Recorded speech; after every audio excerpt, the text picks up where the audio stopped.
saya mengenai keseimbangan kurva ISLM makro Islam pada pelajaran makro Islam yang sudah ditentukan oleh Bapak Abdul Wadid Hafiz. Berbicara tentang kurva ISLM sendiri, pembahasan saya mengarah pada definisi dari kurva ISLM serta pembahasan langsung tentang kurva ISLM dan ISLM perspektif Islam. Oke, langsung aja kita ke definisi ISLM. Nah, ISLM tersendiri yaitu model Hicks-Hansen.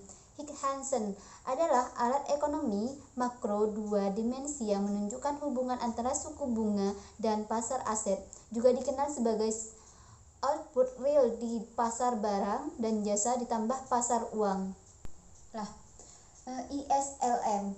IS ini berarti investasi hemat dan referensi likuiditas jumlah uang yang beredar.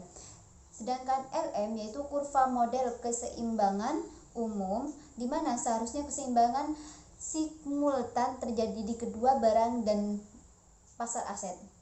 Namun, dua interpretasi yang setara dimungkinkan. Pertama, model ISLM menjelaskan perubahan pendapatan nasional ketika tingkat harga ditentukan atau ditetapkan dalam jangka pendek.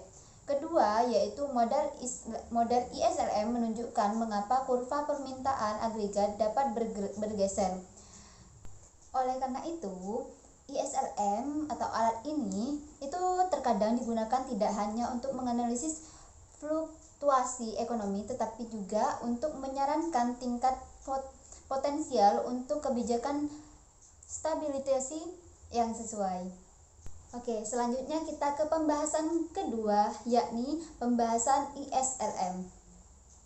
Yang mana hal pertama yang akan kita bahas yaitu kurva IS atau pasar barang dan jasa. Pasar barang adalah pasar yang memproduksi semua barang dan jasa oleh suatu negara dalam jangka waktu tertentu.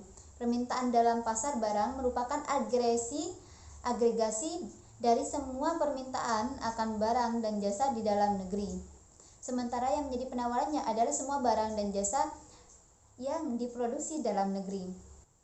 Kurva IS ditunjukkan oleh grafik yang mencangkup titik-titik di mana investasi berada pada suku bunga tertentu, setara dengan tabungan. Berdasarkan keluaran, kurva IS melandai ke bawah karena keluaran dan suku bunga memiliki hubungan berbanding terbalik di pasar barang.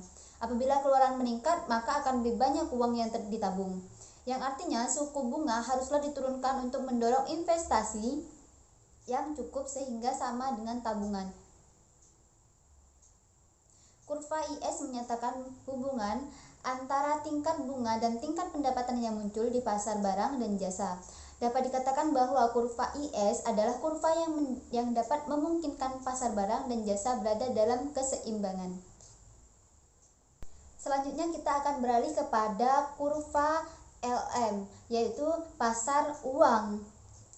Di sini definisi dari pasar uang sendiri adalah keseluruhan permintaan dan penawaran dana-dana atau surat-surat berharga yang mempunyai jangka waktu 1 tahun, yang kurang dari 1 tahun, dan yang dapat disalurkan melalui lembaga-lembaga perbankan. Di sini juga menyebutkan bahwa pasar uang juga disebut pasar kredit jangka pendek. Keseimbangan pasar uang merupakan keseimbangan antara permintaan uang dan penawaran uang. Secara grafis, keseimbangan pasar uang dan modal dinyatakan dengan kurva LM. Selanjutnya yaitu keseimbangan antara pasar barang dan pasar uang. Analisis ISLM menunjukkan bagaimana terjadinya interaksi antar sektor real dan sektor keuangan dalam menentukan keseimbangan perekonomian. Analisis ISLM bertujuan untuk menemukan bagaimana pengendalian sektor real serta sektor keuangan dalam mempengaruhi perkembangan pendapatan nasional. Untuk menentukan keseimbangan ini dapat dilakukan dengan cara menyamakan fungsi IS dengan fungsi LM. Perpotongan kurva IS dan LM menunjukkan kondisi barang jasa sama dengan kondisi pasar uang dan modal. Lah, selanjutnya yaitu dampak kebijakan pada keseimbangan ISLM. Jika pemerintah menerapkan kebijakan fiskal atau TG, maka perubahan ini hanya akan mengakibatkan perusahaan di kurva IS, sedangkan di kurva LM relatif tetap. Sedangkan jika bank sentral menerapkan kebijakan moneter, maka hal itu hanya akan mempengaruhi kurva LM, sedangkan kurva IS tetap. Nah, jika pemerintah menerapkan kebijakan campuran, yaitu kebijakan fiskal dengan kebijakan moneter, maka akan terjadi pergeseran kurva IS dan kurva LM. Nah, selanjutnya kita beralih pada pembahasan yang ketiga, yakni kurva ISLM perspektif Islam. Nah, di mana keseimbangan pasar barang dan pasar uang dalam perspektif Islam telah dibahas bagaimana keseimbangan perekonomian dalam ekonomi konvensional diturunkan dari keseimbangan kurva IS yang menggambarkan keseimbangan di pasar barang dan kurva LM yang mempresentasikan keseimbangan di pasar uang. Model keseimbangan yang barang dan pasar yang akan dijelaskan di bagian ini adalah model yang dibangunkan.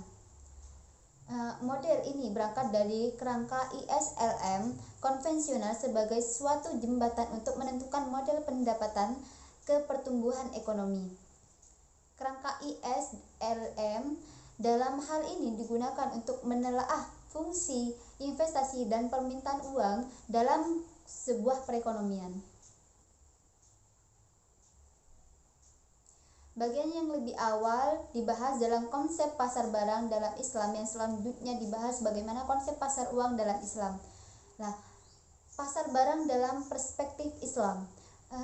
Kalau kita telaah pasar barang dalam pemikiran konvensional, komponen-komponen penyusunannya antara lain adalah konsumsi, atau bisa disimpulkan atau bisa disampaikan dengan huruf C. Investasi itu digambarkan dengan huruf I, dan pengeluaran pemerintah itu digambarkan dengan huruf G. Jika secara matematis, hubungan ini dapat dituliskan sebagai berikut, yakni kurva IS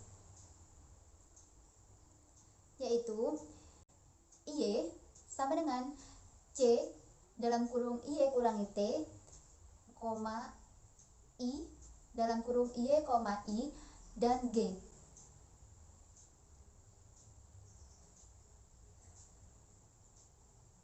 Dalam Islam, suku bunga diganti dengan ekonomi bagi hasil, sehingga intensif dalam melakukan investasi adalah besaran bagi hasil. Besaran bagi hasil yang menjadi daya tarik bagi investor untuk melakukan investasi adalah share dari keuntungan yang dibagi kepada investor dan pengelola. Nah, semakin besar bagian bagi hasil yang akan diterima oleh investor, idealnya akan meningkatkan motivasi bagi investor untuk semakin banyak melakukan investasi. Demikian juga halnya dengan return. Semakin besar profit dalam suatu investasi, maka tingkat bagi hasil akan semakin tinggi. Nah, jadi dalam Islam ini suku bunga itu diganti dengan bagi hasil. Contoh ada sebuah perusahaan. Nah, ada sebuah investor di mana investor itu ingin memberikan bunga atau ingin membeli saham gitu, membeli saham. Jadi itu ada dalam Islam itu dirubah menjadi sistem bagi hasil. Jadi bukan sistem bunga.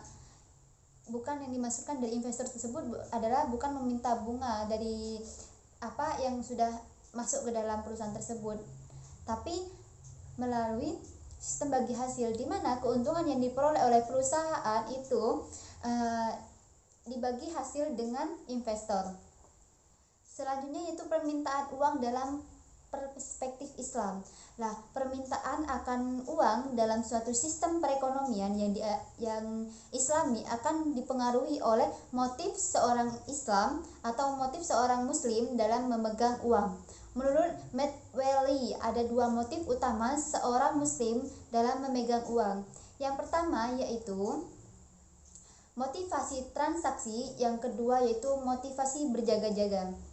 Lah, dengan dua motif ini dijelaskan bahwa permintaan uang untuk tujuan spekulasi sebagaimana yang ditemukan Keynes tidak akan ada dalam suatu sistem perekonomian yang islami.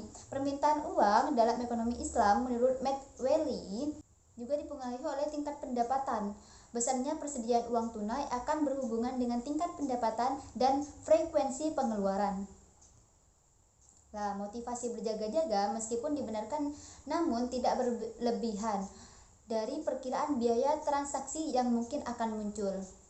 Atau dengan kata lain, untuk berjaga-jaga hanya dibenarkan dengan jumlah terbatas.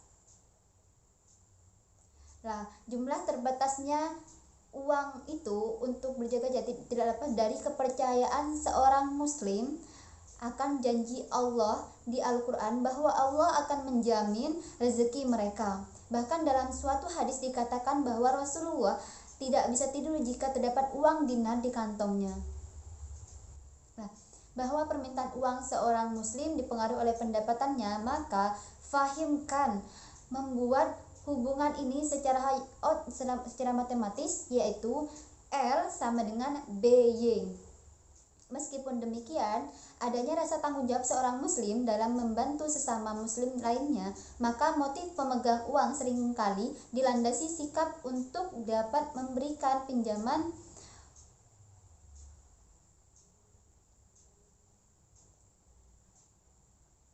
Qardul Hasan kepada orang lain sebagai upaya untuk membantu mereka yang membutuhkan pinjaman jangka pendek. Baiklah, mungkin hanya ini pembahasan dari saya, kurang lebihnya mohon maaf. Wassalamualaikum.